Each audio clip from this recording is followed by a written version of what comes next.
लड़ेगी आम आदमी? 90 की 90 सीटों पर आम आदमी पार्टी विधानसभा चुनाव लड़ने जा रही है, क्योंकि हम आम आदमी की सरकार बनाने के लिए चुनाव लड़ रहे हैं। बहुत जल्दी एक फाइनल फेज में अभी कैंडिडेट सिलेक्शन प्रोसीजर चल रहा है। हर एक कॉन्स्टिट्यूएंसी में सर्वे कराए जा रहे हैं। बहुत जल्द आम आदमी पार्टी की टिकट्स की अनाउंसमेंट होगी। राजस्थान चुनाव से पहले कहा था कि सुरेंद्र पास होगा, हरियाणा चुनाव से पहले भी। देखिए, राजस्थान चुनाव के बाद क्या हुआ उस पर भी ध्यान दीजिए। विधानसभा के पहले सत्र में भारतीय जनता पार्टी ने ये कहा, ऐसा कब कहा था हमने? तो हरियाणा में भी वही हालत है। इनकी झूठ बोलने की आदत है, इनके बीच में कंपटीशन है। नायब सिंह जी कहते हैं मैं मोदी जी से ज्यादा झूठा, मोदी जी कहते हैं अरे तुम तो नए नए आए हो, मैं तुमसे ज्यादा झूठा। खट्टर साहब कहते हैं अरे तुम लोग क्या झूठे, मैं 9.5 साल झूठ बोल के चला गया। इनके बीच में झूठ बोलने का कंपटीशन है, इनके बीच में जुमलों का कंपटीशन चल रहा है। जनता सब समझ चुकी है। थैंक यू जी। ये लोग काफी समय से 2 साल से 12 साल हो गए इनको काम करते हुए। ये लोग काफी समय से इंतजार कर रहे थे कि इनको पक्का किया जाएगा। सरकार की तरफ उम्मीद लगाए देख रहे थे कि इनको परमानेंट जॉब इनकी की जाएगी, क्योंकि 10-10 साल 12-12 साल काम करते इनको हो गए। बार बार इनके डेलीगेशन ने हमसे भी मुलाकात की है, सरकार के अधिकारियों से, नेताओं से भी मुलाकात की है, मुख्यमंत्री के पास भी इनके डेलीगेशन ने अपना रिप्रेजेंटेशन दिया है। लेकिन उसके बावजूद भी आप देखिए कि भारतीय जनता पार्टी को जब झूठ बोलना था, झूठ में भी इनका कोई साझा, इनका कोई दिलासा नहीं दिया भारतीय जनता पार्टी ने, और एक अपर लिमिट रख दी। कहा कि 50,000 से ऊपर अगर कोई कच्चे कर्मचारी की तनख्वाह है तो वो इस स्कीम से बाहर हो जाएगा, उसको हम सुरक्षित नहीं करेंगे, उसको हम पक्का नहीं करेंगे। इन सारे के सारे 1500 असिस्टेंट प्रोफेसर के साथ ये धोखा है, सिर्फ इसलिए कि उनकी सैलरी 50,000 से ऊपर है। वो सरकार के लिए सस्ता लेबर नहीं है, सिर्फ इसलिए उनको पक्का ना करना, ये उनके साथ धोखा है। और 1,20,000 लोगों के साथ भी भारतीय जनता पार्टी की सरकार ने धोखा किया है। ये कहा कि HKRN में जिसको 5 साल हो गए उसको पक्का कर देंगे। मैंने उसी दिन मुख्यमंत्री नायब सिंह जी को चुनौती दी थी कि पूरे हरियाणा के अंदर एक ऐसा कर्मचारी ढूंढ के दिखाइए जो HKRN में जिसको 5 साल हो गए हो। इतना सफेद झूठ, वोट के लिए चुनाव से पहले इतना सफेद झूठ, लेकिन ये पूरा झूठ अब लोगों के सामने एक्सपोज हो चुका है। लोग सजा देने के लिए तैयार हैं। और जिस तरीके से नायब सिंह जी ने अपने कार्यकर्ताओं को भी धोखे में रखा कि चुनाव तय समय पे होगा और उसी दिन घोषणा हो जाती है चुनाव की, जिस तरीके से कार्यकर्ताओं को विश्वास में नहीं लिया जाता है, उससे भारतीय जनता पार्टी में भी जबरदस्त नाराजगी कार्यकर्ताओं और नेताओं के अंदर है।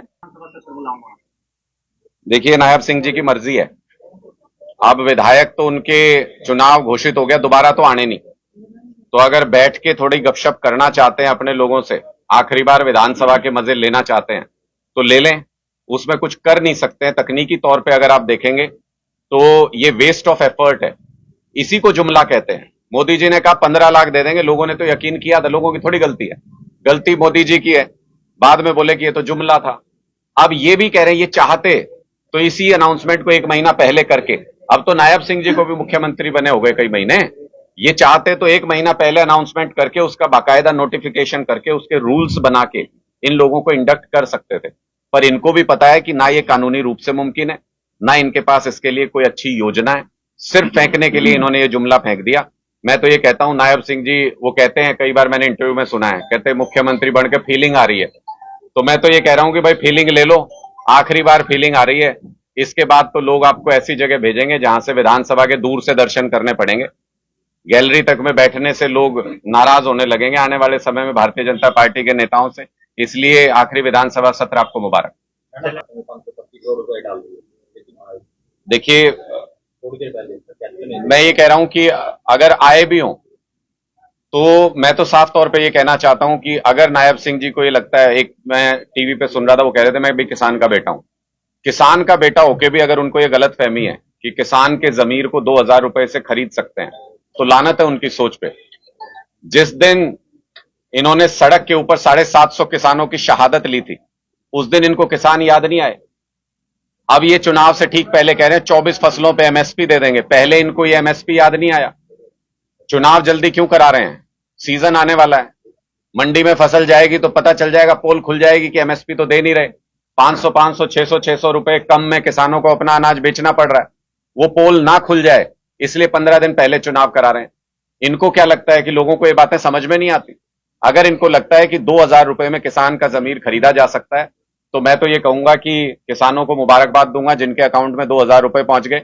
चुनाव में भी इनके पास बहुत पैसा है, चुनाव में भी पैसा देने के लिए आएंगे।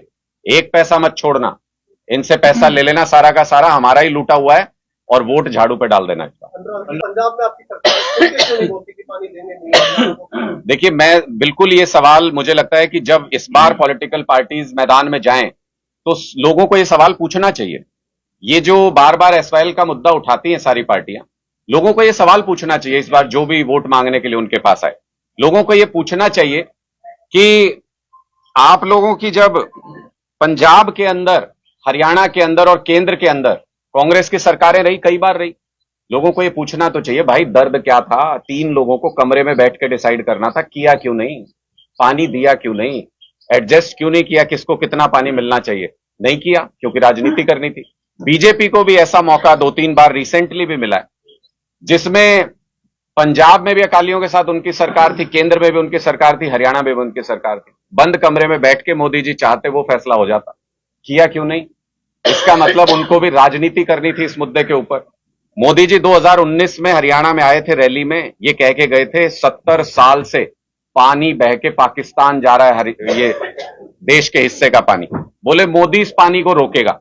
मैं ये पूछना चाहता हूं, 5 साल भी बीत गए, अगली वोटिंग भी हो गई, मोदी जी कोई एक बूंद पानी रोकी? या दुश्मन देश में पानी जा सकता है, लेकिन पंजाब, हरियाणा, राजस्थान को आप लड़वाते रहोगे पानी के लिए आपस में? ये सारे सवाल जनता को पूछने चाहिए। आम आदमी पार्टी को अभी ऐसा मौका नहीं मिला, ये बातें आपस में बातचीत करके सुलझाने की है। केंद्र सरकार दखल दे तो अभी भी सुलझ सकती है, लेकिन मोदी जी मीटिंग में आने को तैयार नहीं। अरविंद जी ने खुला निमंत्रण दिया कि 15 मिनट दे दो चाय पीने के लिए, हम ही चर्चा कर लेंगे कैसे इस पे समाधान निकालना है। मोदी जी ने 2 साल हो गए, आज तक वो 15 मिनट नहीं निकाल पाए। विदेशों में घूमने के लिए उनके पास समय। तो हमारा स्पष्ट तौर पे ये कहना है कि सबको मौका देके देख लिया। ये चौटाला यहां कुरुक्षेत्र में चुनाव लड़ रहे थे, कह रहे थे हरियाणा हमने बनाया, हरियाणा हमने बनाया। मैं ये पूछना चाहता हूं, जब मकान बनाते हैं तो पानी की पाइप तभी लगाते हैं या 10 साल बाद पानी की फिटिंग कराते हैं उसमें? अब हरियाणा, भाई तुमने हरियाणा बनाया था तो पानी लाना भूल गए थे क्या उस टाइम पे? तो इन सारे लोगों को लोगों ने जांच परख लिया, सबको मौका मिल चुका। एक मौका इस बार अपने बेटे हरियाणा के लाल अरविंद केजरीवाल को इस बार लोगों को देना चाहिए। आप देखिएगा कि हमने गूढ़ समस्याओं का समाधान दिल्ली में भी किया है, पंजाब में भी किया है, हम हरियाणा की समस्याओं का भी समाधान करेंगे। लोगों में करते हैं कि कैथल से चुनाव लड़े। स्वागत है, जमानत जब्त करानी हो तो कैथल का सौभाग्य होगा कि नायब सिंह जी की जमानत जब्त करा के भेजेंगे। प्रॉपर्टी बेचने और खरीदने के लिए संपर्क करें फेयर डील प्रॉपर्टीज।